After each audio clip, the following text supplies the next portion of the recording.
Meu nome é Lucas. Eu também sou o Lucas. Nós somos estudantes do terceiro período do curso de Matemática Aplicada da Escola de Matemática Aplicada da Fundação Getúlio Vargas. Nesse trabalho, nós construímos uma ferramenta que busca em todas as páginas da Wikipedia em inglês uma determinada palavra e retorna muito rápido, em menos de um segundo, todas as páginas em que aquela palavra aparece. Fizemos isso porque precisamos concluir um trabalho de estrutura de dados e algoritmos, a fim de utilizar o que conhecemos nesse incrível semestre. Bom, para mostrar como essa ferramenta funciona, a gente vai fazer algumas pesquisas de exemplo aqui. A primeira dela é por Peru. Se nós colocamos isso na query, nós temos como resultado as 20 primeiras páginas na ordem alfabética que tem essa palavra dentro dela. Nós temos aqui também o total de páginas que tem essa palavra, em quanto tempo essa busca foi feita. Nós temos a opção de ou abrir mais 20 resultados, ou seja, mais 20 títulos de páginas que tem esse nome, ou abrir um dos resultados. Se nós colocamos um, por exemplo, nós conseguimos ver o inteiro teor dessa página do primeiro resultado. Dando um outro exemplo agora, se nós fizermos uma busca por Peru, Cusco, nós temos resultado todas as páginas que contêm ambas as palavras dentro dela. Novamente, nós temos o total de resultados, o tempo e aqui a lista. E uma terceira opção que a gente pode ter é de você fazer uma busca por uma palavra que não está na Wikipedia, provavelmente porque a pessoa cometeu um erro digitando. Então, se por exemplo,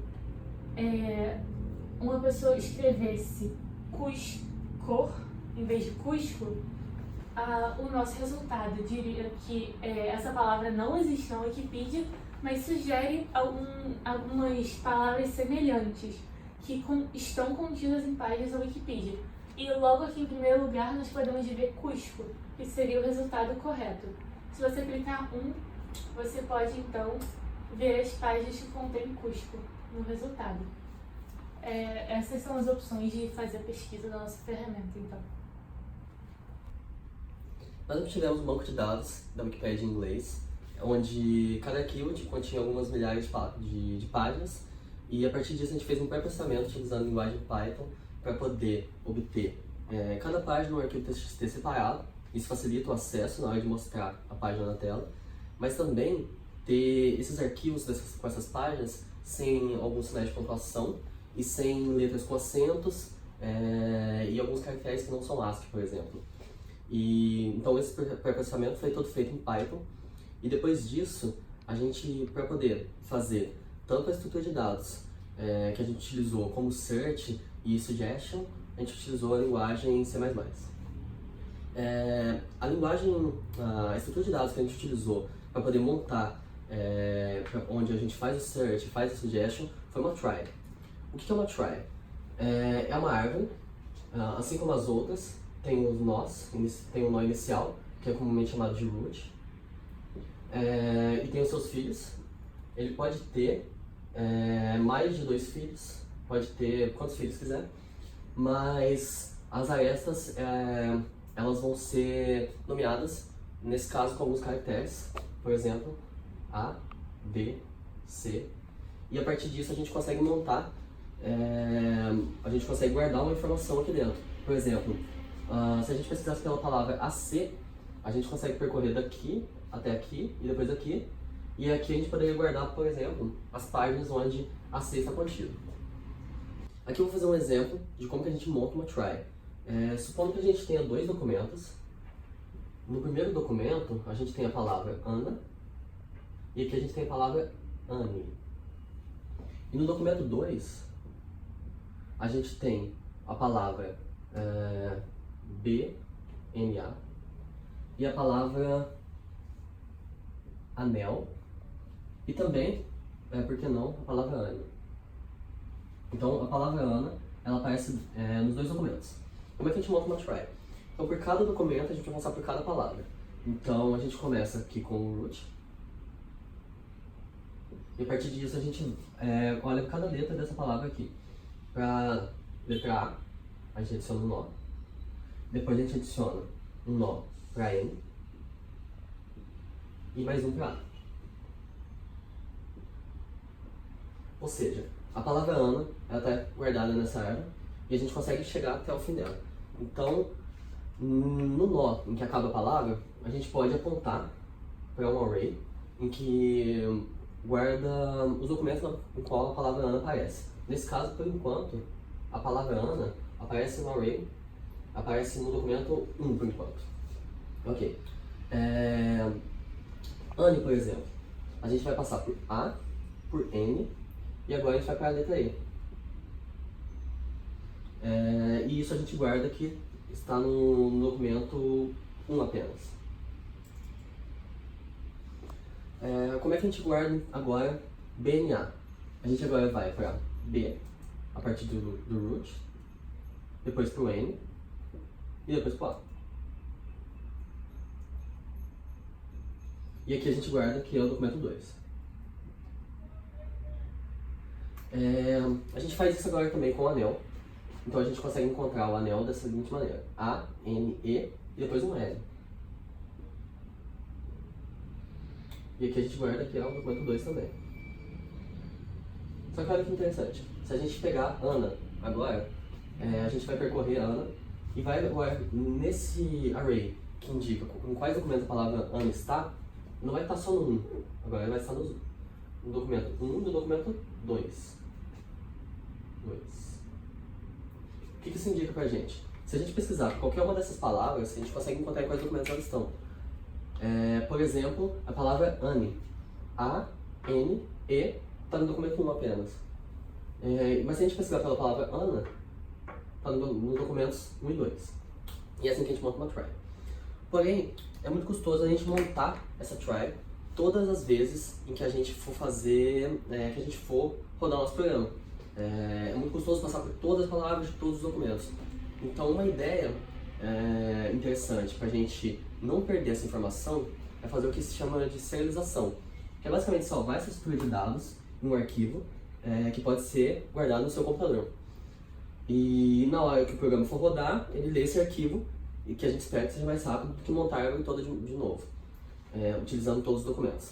O que a gente pensou para fazer isso seria transformar essa árvore no arquivo TXT, guardando o caminho de percorrer toda a árvore e os documentos em que cada palavra está. Por exemplo, começando do root, a gente vai percorrer cada um dos seus filhos. Então, começando pelo A, viemos para o A, aqui a gente não tem nenhum documento. Então a gente vai, vamos para o N, nenhum documento também. Agora a gente vai para o A de novo. E aqui a gente vê que a gente tem um documento. O que o nosso programa faz? Ele salva o tamanho desse array e depois salva os elementos do próprio array. Ele salva esse tamanho do array para poder ser mais fácil na hora de fazer a deserialização para alocar o array. A gente saber o tamanho dele fica mais fácil do que não saber antes. Então, a gente continua fazendo isso. Porém, a gente chegou aqui e não tem mais filho nenhum. O que a gente faz? A gente indica com menos, que não tem mais filho algum, e a gente sobe. E agora a gente olha para o outro filho. Então aqui é a letra E, e a gente vai colocar aqui a letra E. E aqui a gente tem um documento. Então a gente vai colocar que o tamanho ele é 1 e a gente tem o documento 1. Depois disso a gente vai para L. E depois a gente fala que tem o tamanho 1, mas tem o documento 2. Depois disso, a gente fala que não tem mais filho algum, então a gente sobe. Esse também não tem mais filho algum, então agora a gente sobe, não tem mais filho algum, a gente sobe, não tem mais filho algum, a gente sobe.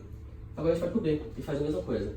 Então agora é B, depois é N, A, e aqui a gente informa que a gente tem um array de tamanho 1 e que os seus elementos são apenas 2. E depois a gente sobe, não tem mais filho algum, não tem mais filho algum e não tem mais filho algum. Isso aqui seria a nossa serialização. A partir disso aqui a gente consegue fazer a deserialização. É só percorrer esse caminho utilizando esse mesmo método sistemático Só que agora não para ler a árvore, mas para montar a árvore. Então, a partir do A, você vai para o N, depois para o A. Opa, a gente tem documentos, e coloca os documentos. E a diferença que a gente fez no nosso código, a gente não guardou essas letras, a gente guardou o número ASCII relacionado a essa letra para poder fazer essa realização. A partir da deserialização, a nossa primeira pergunta foi: e se o usuário colocar uma palavra que não seja reconhecida pelo texto, não pela palavra, mas sim pela letra maiúscula ou pelo acento? Então o primeiro passo é limpar essa palavra. A partir da limpa dessa palavra, a gente realiza o search, que a gente chamou a nossa função de busca. A partir do root, nós fazemos uma comparação letra a letra, a fim de buscar a palavra que desejamos. Vou usar o exemplo Ana, a fim de descobrir os documentos em que ela está. Então, a partir do root, eu olho para todos os filhos dele e procuro a letra A. No caso, eu encontrei. Vou vir para cá e repito esse processo com A até encontrar Ana.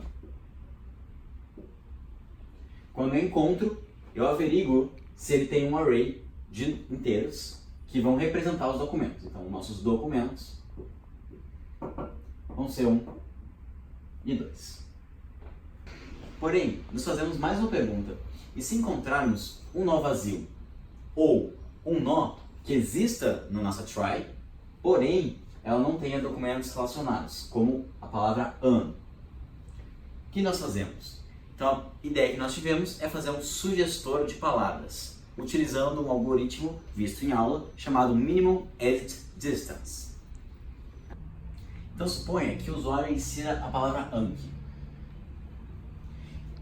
Quando fizer o search na nossa try, ela vai encontrar um nó vazio, ou seja, nossa range de documentos vai ser vazia.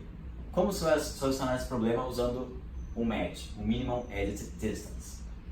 Para cada filho do root, eu realizo um array fazendo a conta do algoritmo. Por exemplo, começando com o B.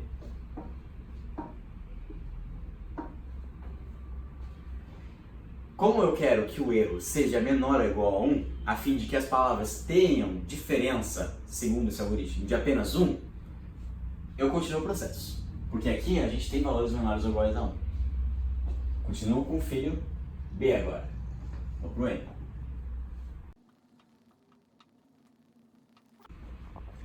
A partir desse resultado, eu posso ainda continuar essa palavra, porque a gente ainda tem um resultado menor ou igual a 1. Vou para o A.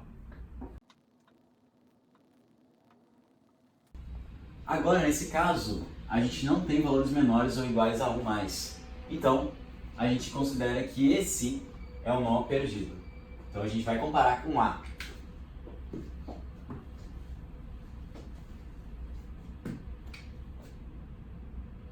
Iniciou a comparação. Continuo com o filho do A.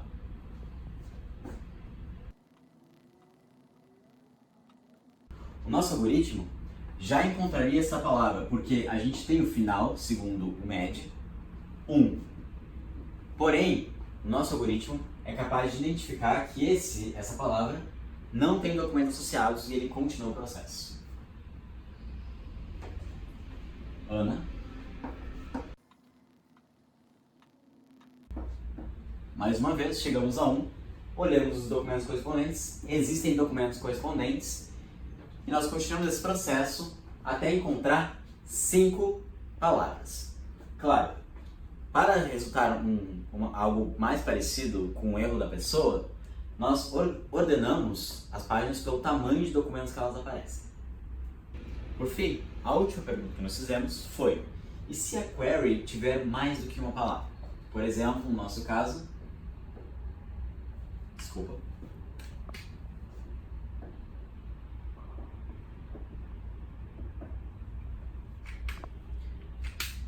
o algoritmo do search é preparado para separar as palavras e realizar o search individualmente. Então, vai retornar os documentos que não aparecem e os documentos que a Nel aparece. E o que desejamos são documentos em que aparecem as duas palavras. Nesse caso é muito simples ver que o documento que retornaria seria o 2.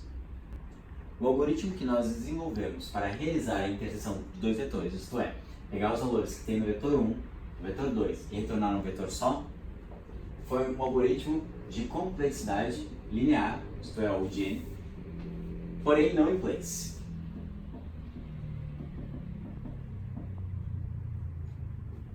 Pois ele compara, como os vetores estão ordenados, a gente constrói eles a fim de que eles sejam ordenados, a gente faz uma comparação 1 a 1.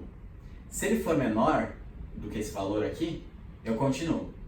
Se eles forem iguais, eu insiro meu vetor. E se eles forem maiores, que é aqui nós não temos esse exemplo, nós sabemos que esse aqui não estará no vetor resultado. Então ele acaba reduzindo muitas comparações e nosso resultado é o de n.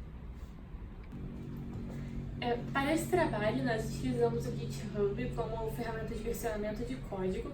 Lá é possível ver todo o progresso que nós fizemos com o código desde que ele começou, todas as alterações que nós fizemos ao longo do tempo.